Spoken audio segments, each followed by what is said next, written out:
so that trust that you have that the listener has confidence in you. Thank you. That's what I took on the listening component. It's not so much of just listening for the sake of just waiting for your turn to speak, but being an active listener. So getting that empathy in place and being able to be hearing about the message that's being delivered to you, rather than just being quiet or waiting to say something or be anything.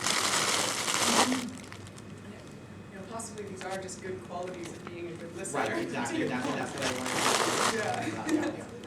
Sorry. Yeah, and I want to add to that.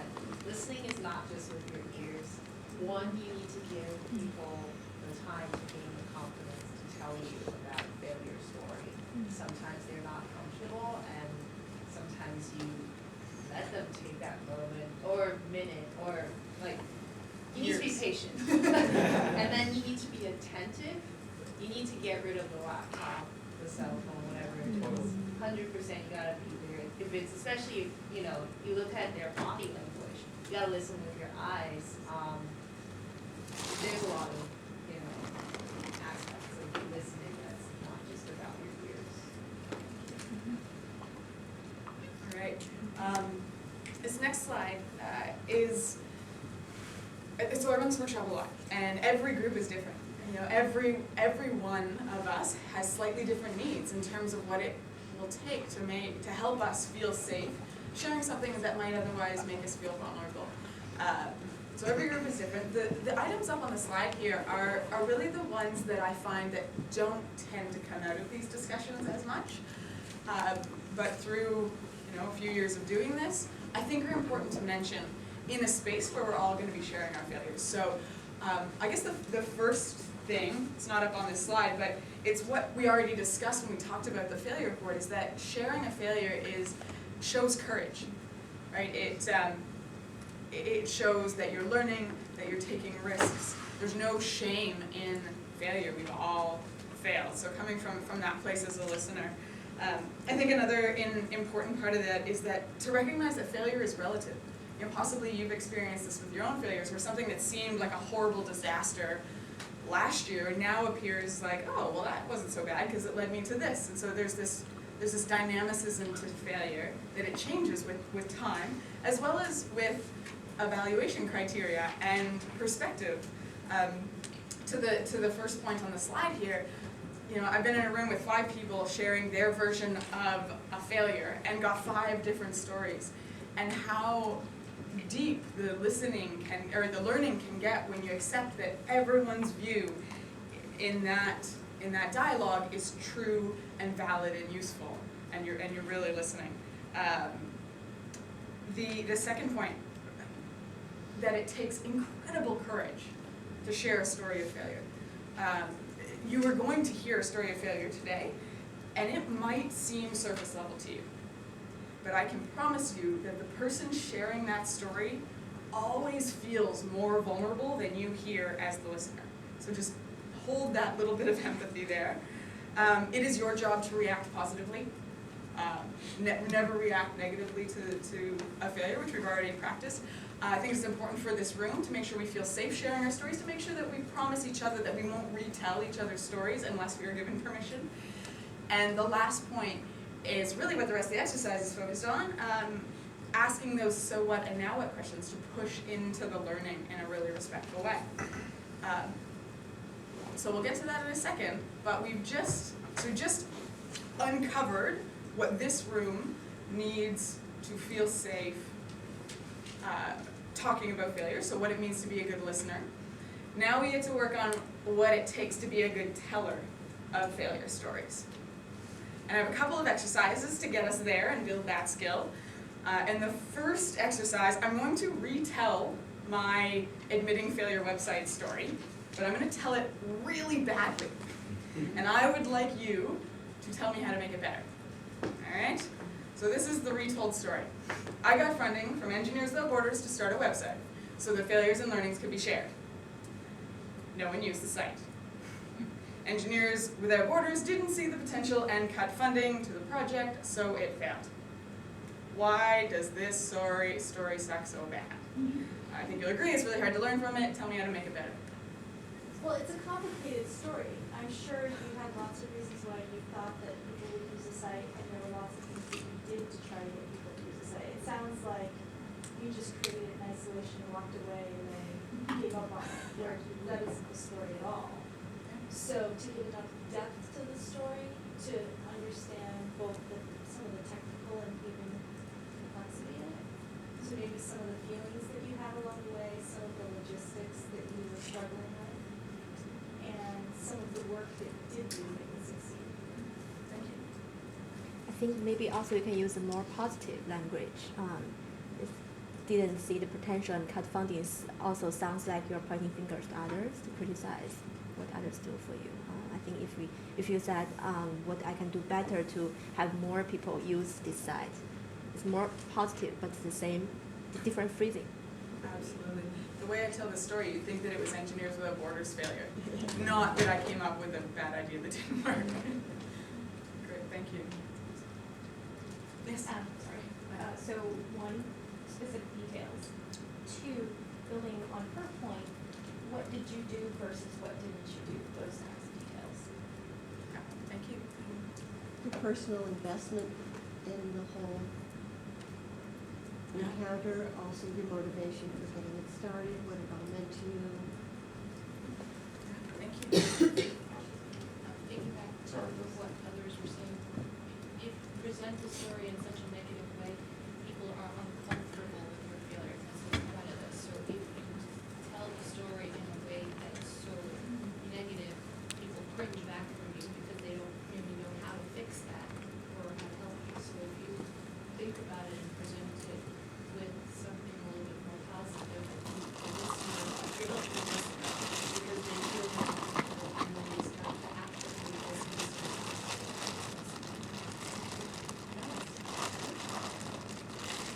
This is like a very close loop. Or like what you thought it was that basically didn't happen, and so that's it. You leave no room, like at least the story, and I know I make this mistake all the time, but you don't leave any room for questions. You can just say, like, if this was just, even if it's just the first two sentences, and you say the third sentence, then perhaps the listener, if you pause for long enough, the listener might ask you, why, or like if there's no why, this is why they might ask you why, and then maybe they put something else. And so this doesn't leave really any room to ask those why, so what, or maybe not so what, but I ask why. So people, the listener usually, That falls into that first definition error, like the one thing that causes this failure. And really what I've seen is any failure we're talking about happens from a lot of different interacting pieces.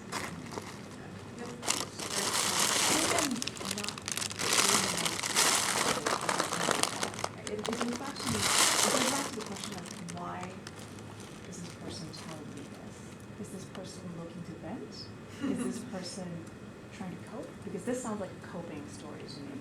Is this person genuinely trying to reach out and therefore comes from a place of vulnerability? Or this person, maybe this person has processed that failure and is now looking to share what he or she has learned. I think that will dictate very much the tone and the level of detail and sort of the posture that the story is being told. And I wonder whether the onus lies with the listener in many ways, just to kind of figure out where that person is and how to draw the real story from that person. Well, that's what we get to practice. Yeah. And this person was trying to tell a very bad failure story, so you all could fix it. And you did a great job, so thank you. The points up on the board, you've mentioned, I'm pretty sure we hit all of these. Tell a story, tell something that has meaning to you, tell it as a person. Don't blame. Obviously that story blames. No, it was my bad idea that didn't work. That's how this story deserves to be told. Look for root causes. Look for why the users didn't use the site and focus on what you learned from that and pulling it forward. And this last one, it's one of my favorites, is include perspectives from other stakeholders. George, the CEO of Engineers Without Borders, would tell that story very differently. And actually that's the biggest reason that I reject stories that get submitted to the failure report for Engineers Without Borders is ones that blame external people. I ask, no, you have to co-write that with that person, or at least submit the story to them and get a quote, so that you're including their perspective in how the story's told. And you know, I talk about the failure report being a terrible learning tool, but those discussions that happen in creating that story that gets published is an incredible learning experience for those people that engage in that dialogue. So anyway, total side note. Next activity. So this is the last activity in practicing how to become a good storyteller of failures before we all share our own stories. And this activity requires a very courageous volunteer to share their own story. Ideally, it's a very brief story that you can tell in 1 or 2 sentences of just something you tried that didn't work. Preferably in a professional context, or professional story because we're in a professional context.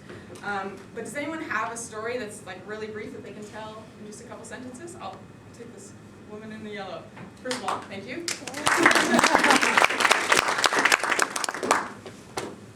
Last year, I presented the GRE and I failed. And therefore, I decided not to apply to any program. Okay, thank you. And thank you for sharing. It takes a lot of courage, so cheers. So now it's my job, and I'm going to try my best to reframe your story as a learning. And I'm going to have to fill in some details because I asked you to tell it briefly. But I'm going to try to retell it in terms of a learning. So, what's your name? Natalia. Natalia. So for the next 30 seconds, I'm Natalia. I was excited to apply to programs, graduate school programs. I knew that to do that, I'd have to take the GRE. I didn't know exactly what would be on the GRE, even though I practiced and tried my best to inform myself. It's still a very hard, challenging test to take. It's like that you just don't know what's going to be on there. You don't know how it's going to go. And when it came down to it, you know, I didn't get the result on that GRE test that I had hoped for.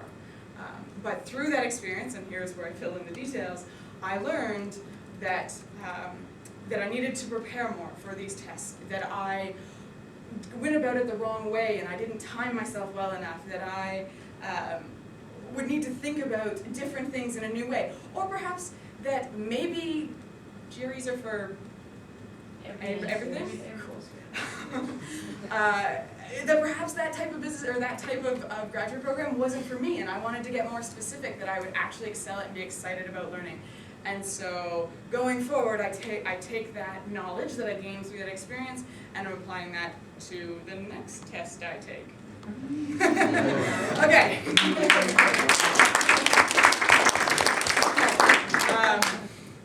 Obviously, I had to fill in a lot. What was it like to hear your story told back to you? It was very interesting. I think I learned. I would have added that I am a very bad tester. And how could I learn from that? Taking an opportunity and not just tell yourself it's something that you're not able to change. But it felt more as a learning experience than as a failure experience. So just as an archetype of how I reframed that story, it basically starts with, I have a very challenging problem that I don't know the answer to. And in many cases, the only way to get the answer to that problem is to try something and learn by doing. And through trying that, you learn how to, how to better understand the problem, to redefine the problem perhaps, or to how to make better mistakes the next time. And so you use that learning going forward. And that's kind of the archetype of reframing a failure as a learning. And framing it as the women in the red here talked about, putting it in a positive light so that the listener is engaging with the story a bit more. That's basically what that activity does. Great. So without further ado, it's time. And I am going to ask each and every person in here to share a failure story. So how this is going to go down is you're going to get into partners. And there will be one teller and one listener. For the first round, you'll have the teller tell their failure story. Again, preferably a professional story, because we're in a professional context. But they will have only 60 seconds to tell their story of failure. And then the listener in your partnership will ask questions to really encourage the teller to dive into what they learned from the story, to dive into what they learned from that experience. And then the teller, that same teller, will have to retell their story. But this time they will have just 30 seconds to retell that story. And they get to tell it in terms of the conversation that they just had about the learning. Really building that 30-second story around what they learned and focusing on the learning. And then again, the listener will ask questions. This time, the listener is going to ask questions that push into what the story means. What's helps that teller dive into the meaning of the story. And then we'll switch. Listeners become tellers, tellers become listeners, and we do it all over again. So we will be in partners. It's really important to find a partner, no ones or threes. And if there is an odd number in the room, our lovely session volunteer Cassie here will fill in the gap. And it will, 60 seconds, let alone 30 seconds, is a very short amount of time to tell a story. It will feel fast, it will be a challenge. I promise you it is a very hard activity. That's kind of the point. The point is to get it like really the core of what's important in your story. But it will be also important to listen to cues from me for the front. I might have to play kind of camp counselor rallying everybody together at some points, and that's okay. But yeah, I think I've explained everything. What happens after the 30-second part again? 30-second part, more questions from the listener, and then switch. So yeah. And you'll tell us when you You got it. Oh, very drill sergeant like. You won't miss it. All right. Great. I'll have you find a partner, and then once everyone's found a partner, I will tell you who's the teller first and who's the listener first. Are you ready? Do you want to be Partners. Partners. If you don't have a partner, just put up your hand, and we'll make sure that everyone. Keep your passing first, just to make sure that. Where are you from? Oh, yeah. Hi, I'm coming more quickly. Where would you like to sit? Okay.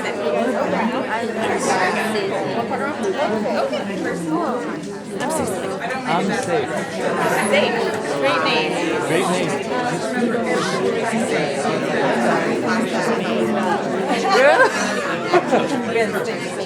Where are you from? Put your hand up if you don't have a partner.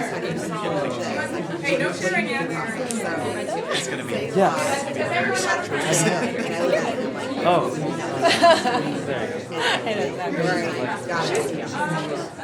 Shimmy is like She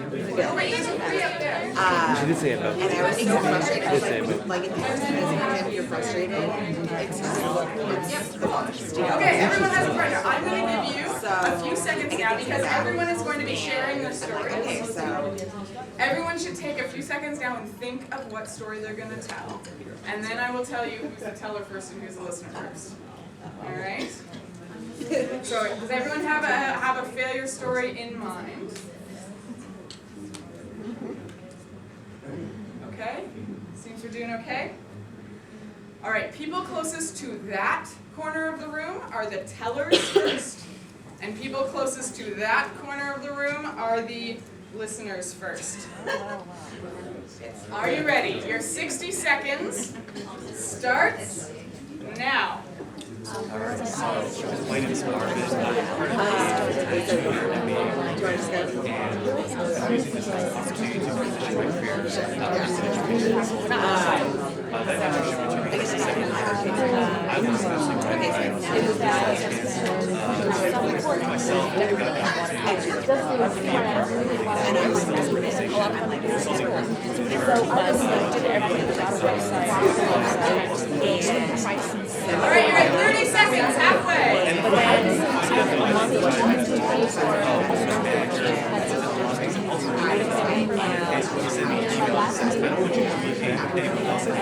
You're gonna have to watch everything by me. 45 seconds.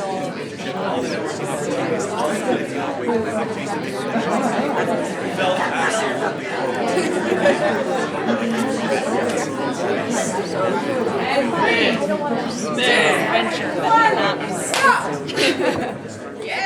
rock and roll, guys. All right, so as promised, thank you tellers for sharing your stories. 60 seconds, hard to do, appreciate it. Up on the board, I have put some so what and now what questions that get us diving into the learning of the story. So our listeners now have a job. So our listeners' job is to ask our tellers these questions. Now, these are just example questions about, why does this failure matter? What would you do differently? How's your understanding of the situation changed since it happened?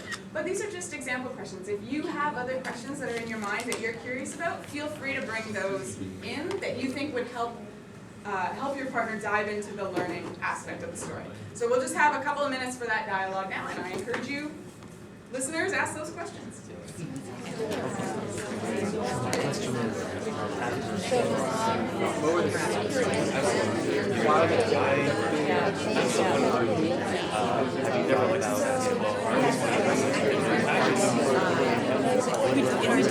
But it was just the reality. And doing it out of being non-intentional of it. On average, it would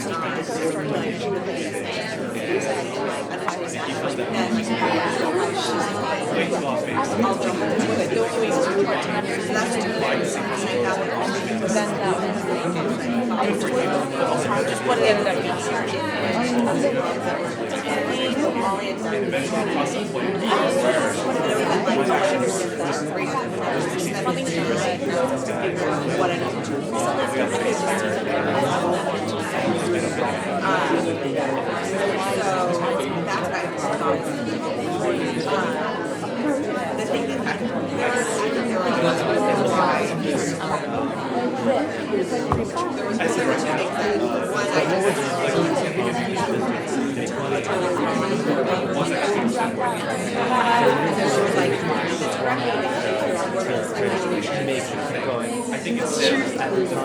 I think in all honesty, that was we didn't want it.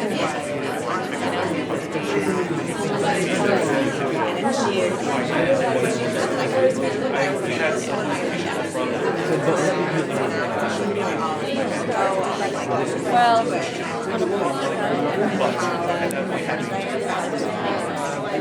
I mean, I would like to because I want to create a website for myself.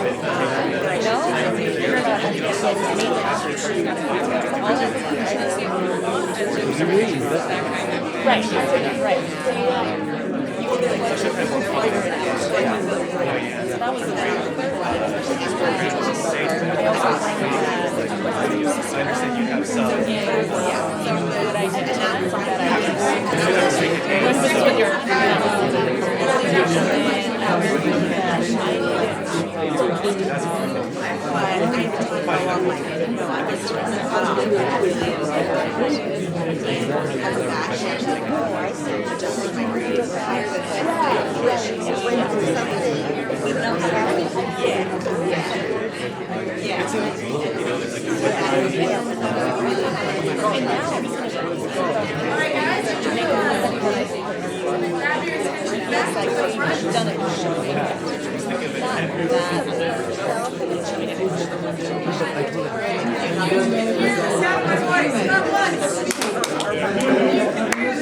So that was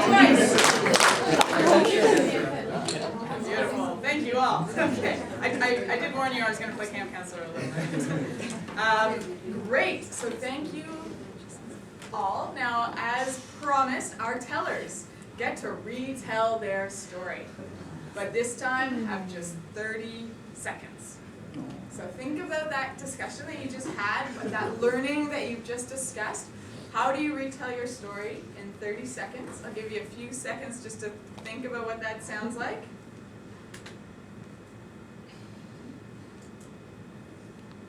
And 30 seconds starts now.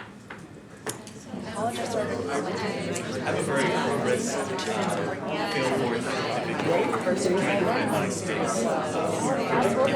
My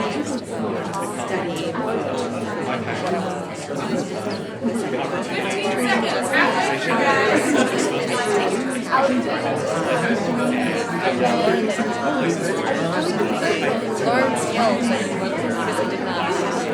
Not the technical stuff.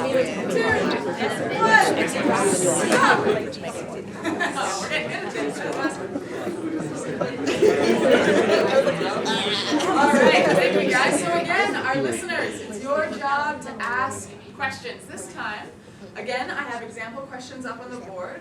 This time the questions are focused around pushing into the meaning of the story. So there's questions like, why is this story important to share? Is this failure part of any trends that you've noticed? What would other characters in this story say about this failure? So again, just suggestions. Feel free to use them, but also feel free to bring in, if you have your own thoughts that you think might help your teller push into what their story means, feel free to bring your own questions in. And again, a few minutes for dialogue on these questions.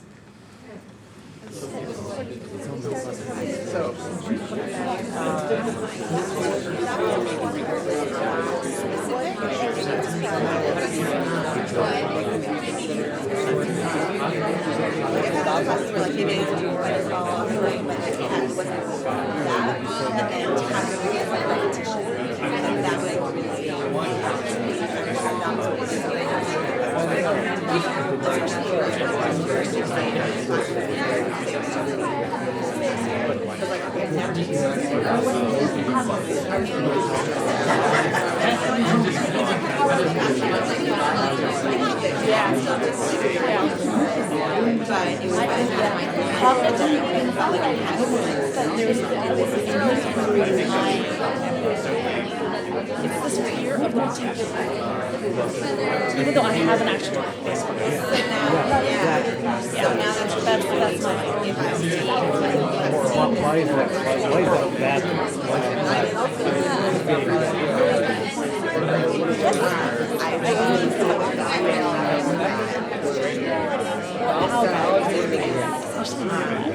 still like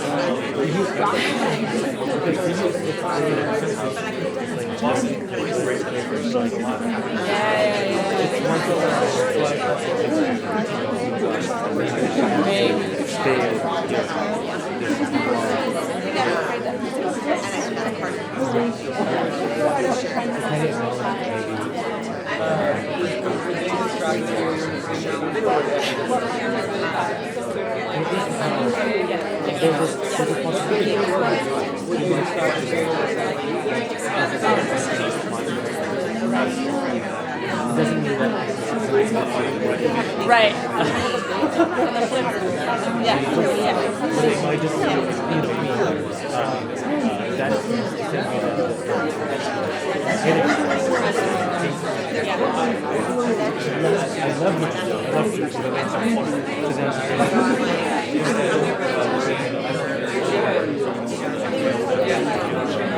Imagine that started work or whatever, and they're super happy. I'm not asking questions. I'm not asking whether the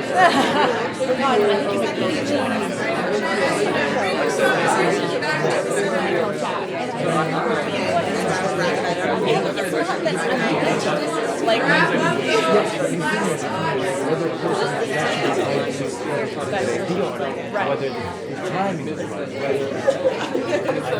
You can hear the sound of my voice about once.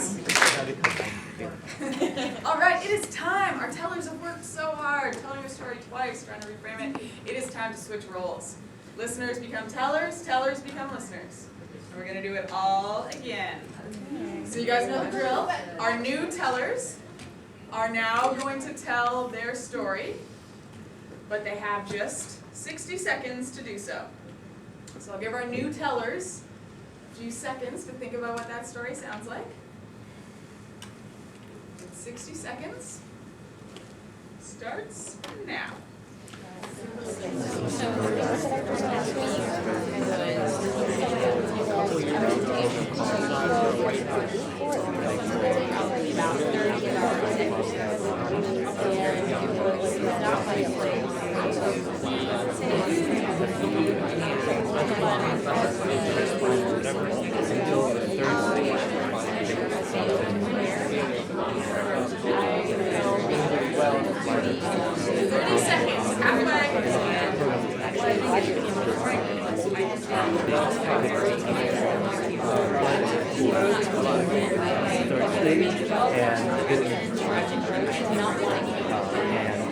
Just 15 seconds left.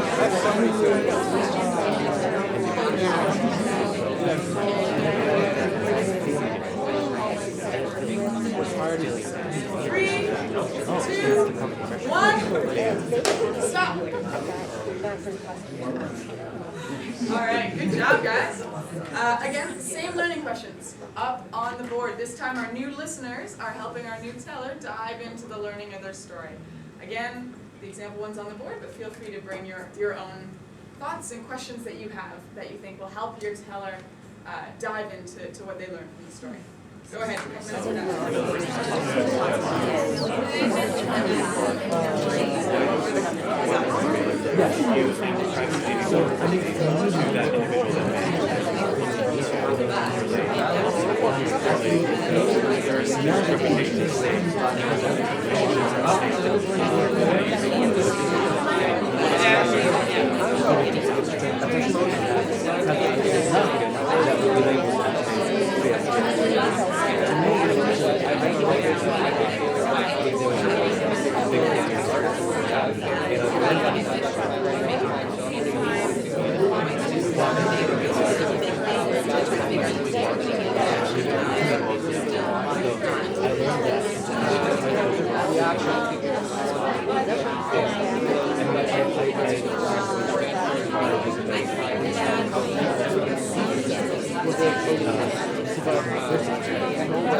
Which minimizes risk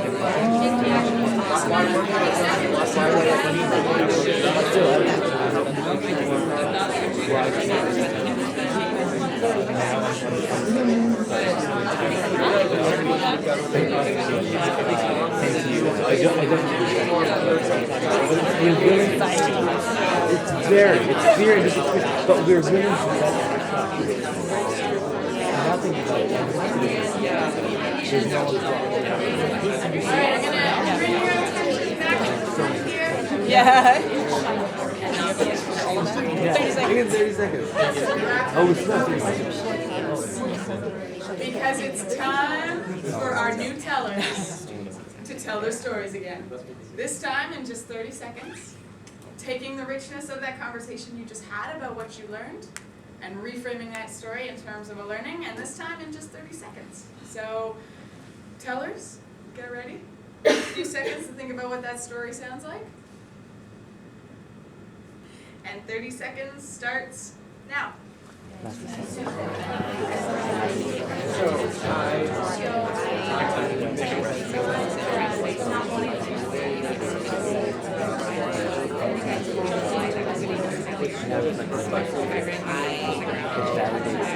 You're 15 seconds,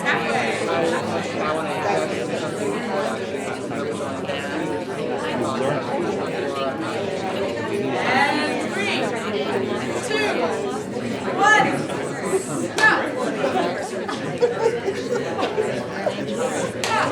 go!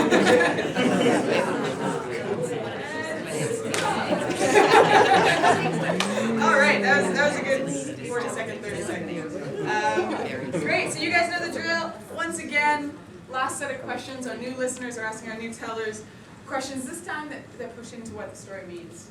Examples are on the board, but feel free to use your own. A couple minutes ago. Oh, like,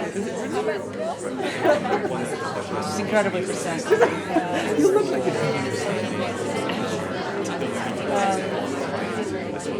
Well, so this happens. Yeah, technically speaking, I guess somewhere down the line, there might be the situation where this exact same occurrence might have to get from scratch.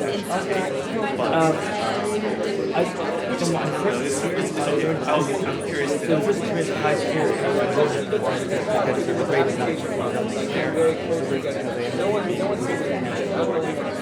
It's just simply this very specific situation.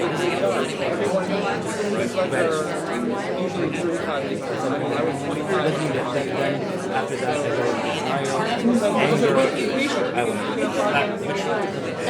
I go through all these processes. And it took me like a month or two, and then it was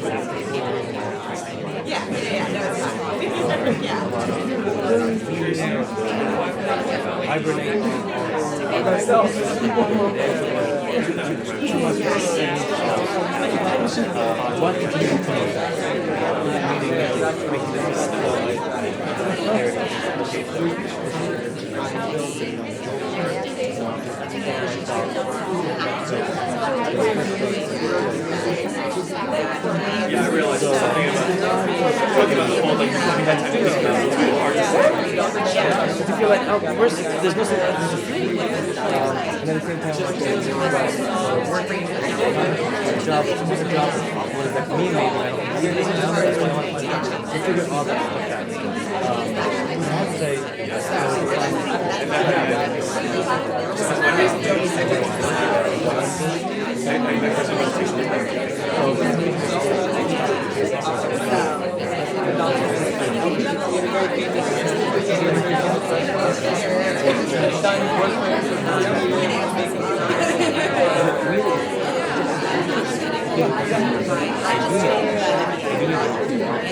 or just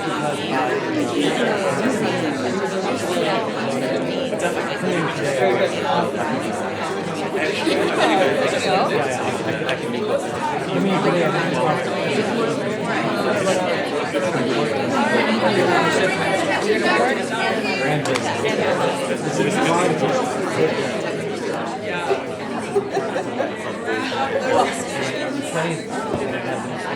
I can do it.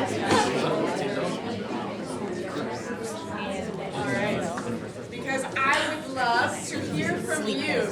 What was that experience like? What was it like to be a listener? What was it like to be a teller? What are you taking away from that exercise? Any reflections on that activity? Yeah, I was really touched by what you said.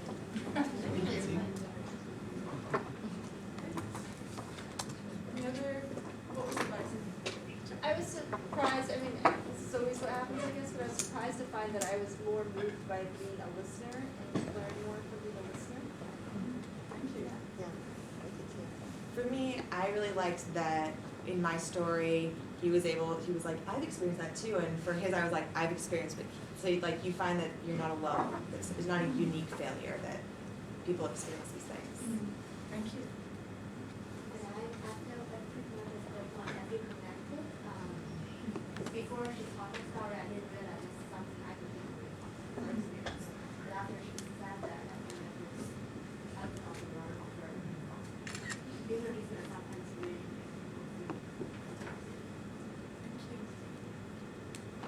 For me, it's realizing that we sometimes beat ourselves really hard in telling a story, that we just hammer ourselves, like, and we think that we're so, all the negative connotations of when we fail. So we're so hard on ourselves when we tell the story, and we don't often look at the positive that comes out of that. So. It's great to be able to laugh at the story. That was such a big failure. Right? Maybe that's what, but he actually was laughing at my story.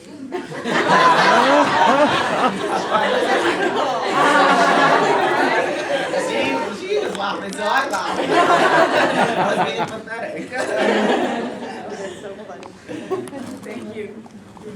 gentleman in purple, green. For myself as a teller, I definitely found the most challenging aspect was making that pivot to the 30-second version, bringing it a different light. And I'm just curious to think about how to really carry that more positive attitude in the future, because in my case, my story happened about a good 8 months ago. I've had quite a bit of time to reflect upon it and think about the broader context of how this was a positive experience. I don't know if I could have, the pivot that I did end up expressing to my partner, I don't know if I would have been able to come up with that even 3 months after the event. It was still just too raw emotionally for me to handle. So definitely a room for improvement in the future. Yes. Other than I definitely second that. It's the same experience, just wearing different clothes. I definitely felt that. But other than that, I had an epiphany talking to Celsi, which is, I already knew the idea that we don't live in a culture where, we nurture the idea of betting on ourselves.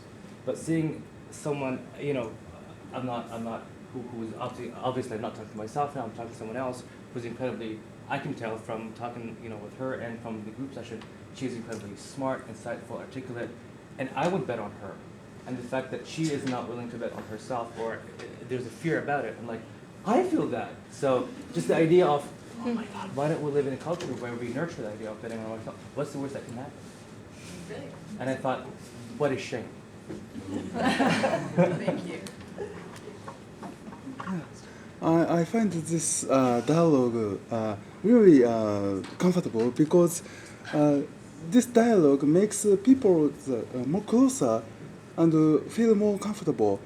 And actually, you are a very good organizer about talking about failure, overcoming skills. So I feel actually you are like an angel for us entrepreneurs.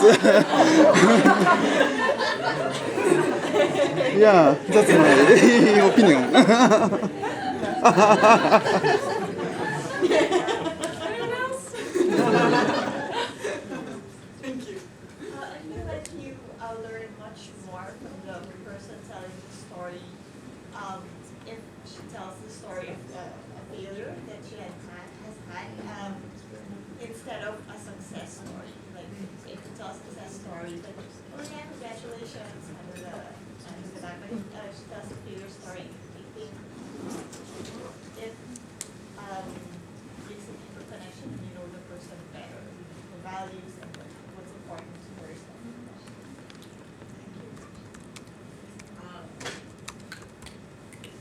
Just based on who you talk to, sometimes it's a question I don't ask out loud as a follow-up to understand the question more. But I always ask the so what afterwards, at least to myself, of like what did I learn, what are my takeaways from having listened to somebody else's failure stories.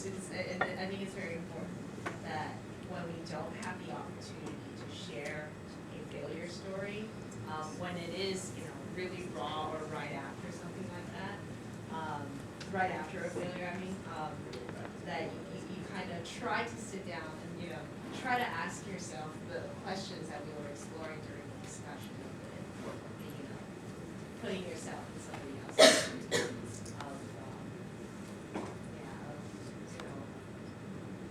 stopping, of also just like not being so kind of put all the responsibility on yourself of, I failed. And then try to remove yourself from kind of this very depressing kind of, state of being really. And just try to, do what you need to do and then try to say, okay, let me look at this from another perspective, or try to do that. And perhaps you're not ready yet, but I think frankly, for me, I think it was like the faster I can do that now, I realize I just feel much better about it. Thank you.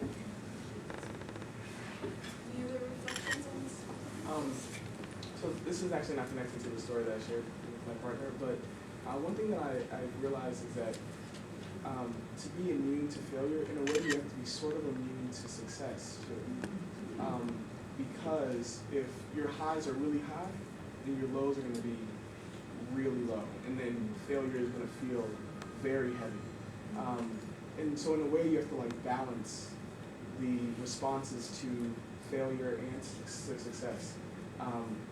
So that when you do experience failure, it doesn't feel as heavy. Maybe, I don't know, just an idea. That requires further reflection. I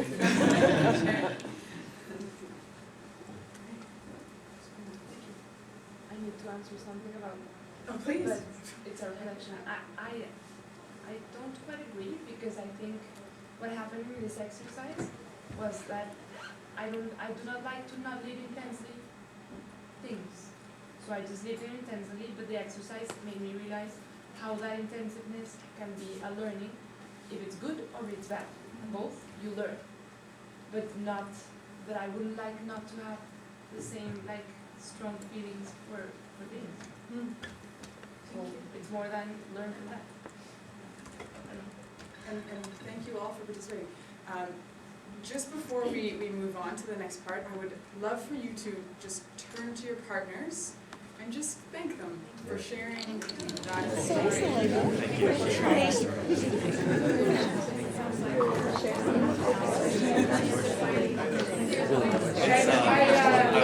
we're running a little bit short on time here. If you can hear the sound of my voice, not once. If you can hear the sound of my voice, not twice. Okay. I just looked at the time. I'm sorry, I kept bad time here, but I have two more questions for you that I would really love to hear your perspective on. So just take 60 seconds and for yourself reflect on sort of how your perspectives about failure might have changed, or what you will do differently because of this session. And I know a lot of that already came out, but if you had other reflections, I have a personal bias about conferences. I think they tend to be a lot of talk and not a lot of action. This is the part where I ask you to make that commitment to yourself to do something different because of the experience of interacting with failure in a different way. And if you feel like sharing that with the group, that's wonderful. Just a quick question, is there a way for us to access this deck? I can send it to the conference team. Is that? Yeah, that'd be great. Or grab my card and email me and I'll send it to you. Awesome, thanks. Your exercise of helping us to reframe and think differently about how we perceive failure for ourselves and others. That's something that I'll take away from this. Building on that, as a listener, not buying someone's first cut of a story, like they tell a failure story and you're like, not getting like seduced or wrapped into that, being like, yeah, okay, good, like let's, like that's only one version, like there are other things. No, seriously, because sometimes, especially if people who are close to us are coming to us, what they really want is for partially us to be like, poor you, or like, oh, that's so hard, but not really buying that to a certain extent. Yeah. Thank you. Just develop a vocabulary for just knowing the concept of failing forward, because failure isn't even. There's lots of different types of failure, but I mean, I think one of the things that we do in terms of education is communicating ideas, and the fact that there's a vocabulary out there for failing forward to me is a novel concept, and that's definitely something that I'm going forward and thinking about, and something that I can develop just in my own thinking, but just that there's this field of study out there possibly is very interesting to me. Might not be that put together yet, but. But the fact that there's a vocabulary for it. Oh, thank you. And after this session, it feels like I need to stick my neck out more, so that I have more failure stories to actually share. But it shows me that at least I'm trying something. I'm getting out of my safety zone. I'm taking some risks. Thank you. And maybe just a couple more. We'll. I did a resiliency seminar with at-risk students, and I think I'm going to add this to help them and reframing their failures, because we talk a lot about positivity and thinking positive and stuff like that, but I think this could be a key. Thank you. I hope it is. And we'll take two more. Now think about fear of failure. The idea of fear doesn't necessarily be a bad thing. That means I'll be apprehensive. There's something that might be dangerous down the road. But being able to objectively assess that into thinking, you know, is there a feel of failure because genuinely maybe the circumstances are not okay, you know, maybe I don't have the experience or whatever, versus I just use that because I define myself by my failure or not. So being able to be objective about it and not use it as a way to self-identify. Thank you. I think this is a critical but challenging self-reflection process. And also, I kind of want to ask you the last question. I feel like if I go online and ask friends, they are really easy to give me a solution, which is I think it's hard for me to really self-process what's going on. So, what is you recommend? What's the best person to talk about that? Give me the alternative to talk about. I think anyone can be, but I think it is that preparation of like what it means to be a good listener. You kind of need that. Our instinctive reaction is like to try to solve the problem that's given to us. So I would. That's the best I can do on that. Perhaps that didn't answer your question, so feel free to ask again after the session's over. I have kept you 7 minutes late. I'm so sorry. I leave you with a quote from Tim O'Reilly. Suggests, and I think it's perfect for social enterprise, to pursue something so important that even if you fail, the world is better off with you having tried. So thank you all for welcoming me, and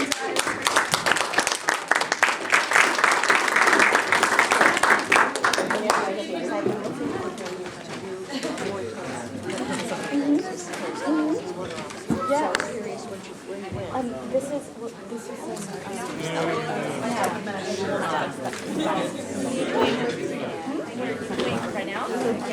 What's your study?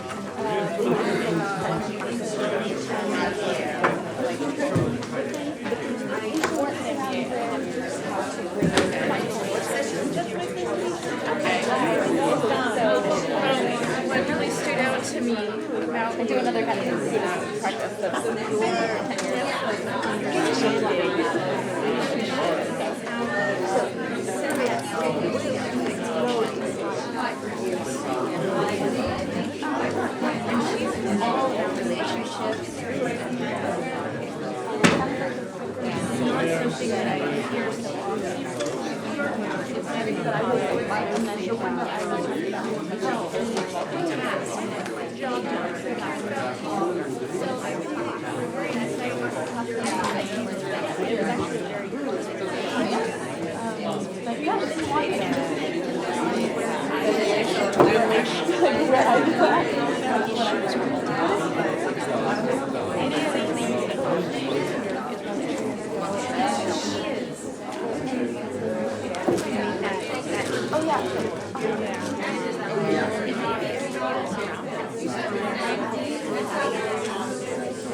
Oh, hey, yeah, this is, sorry, I like took over your spot. So you wanna walk through the together? I wanna hear more.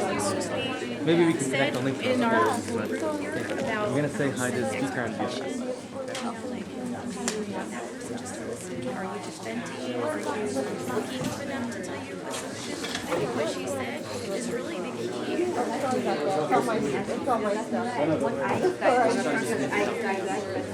Are you an engineer? Thanks. Right about how important relationships How do you know about the? I have friends who Yeah. are. Yeah. Where are you from? Yeah, I'm from the States. The States. Okay. Cool. Canada? Yes. Enjoy. Thanks. Bye. Are you a student from here? I am a student. Are you in the C plus? I'm in a social work school, not Ah, so okay, okay. Thanks. I'm at Harvard. At the extension school.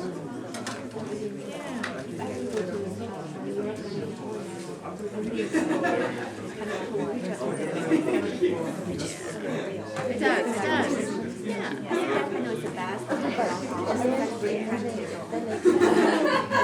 Yeah. That was very solution based. I don't know if I'll drop it. Okay, sounds good. Actually, you're so right. I go back tomorrow. Would you like to